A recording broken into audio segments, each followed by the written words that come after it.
যদি সে নিজ হাতে উপার্জন করার ক্ষমতা না থাকে, তাহলে সে যেন কোনো হাজতওয়ালা, প্রার্থনাকারী, বিপদে আছে, তার বিপদে এগিয়ে আসে, তাহলে সেটাই হবে তার জন্য কি? সাদাকা। ক্বালু, সাহাবায়ে কেরাম বললেন, ফাইন লাম ইয়াজিদ, যদি সে এটা করতেও সামর্থ্য না রাখে, ক্বালা, নবীজি বললেন, ফালইয়ামাল বিল মারুফি ওয়াল ইউমসিক আনিশ শাররি ফাইন্নাহা লাহু সাদাকা। সে যদি এটাও করতে না পারে, তাহলে সে যেন সৎ কাজের আদেশ দেয়। কি কাজের? নামাজের সময় হয়েছে, মসজিদে আজান হয়েছে,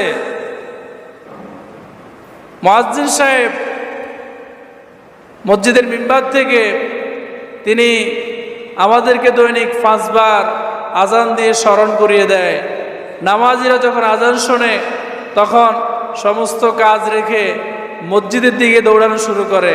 আসার সময় আপনি একজনকে দেখলেন, তিনি দোকানে বসে আছে, তিনাকে আপনি বললেন, ভাই চলেন নামাজ পড়ে আসি। এটা হচ্ছে আমরু বিল মারুফ। এটা কি?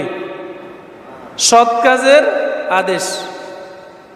আবার আপনি দেখতেছেন বয়স একেবারেই কম, ছোট্ট একটা ছেলে, এখন তার পড়াশোনা করার বয়স, কিন্তু সে নেশা করে, সিগারেট খায়, জুয়া খেলে।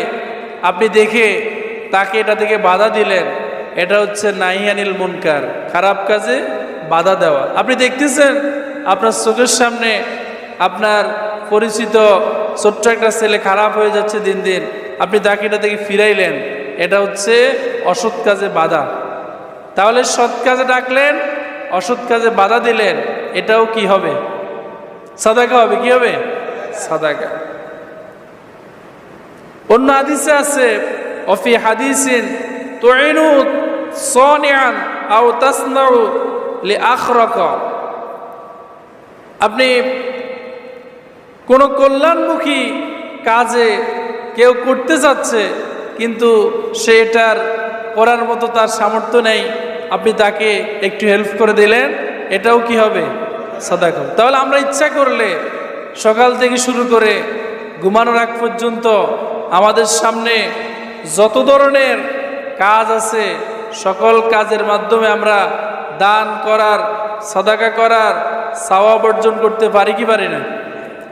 দান মানে শুধুমাত্র মসজিদে, মাদ্রাসায়, অন্য কোথাও 1 কোটি 2 কোটি 3 কোটি টাকা দান করে দেওয়ার নাম দান নয়, বরং একজন মুসলমান আরেকজন মুসলমানের বিপদে এগিয়ে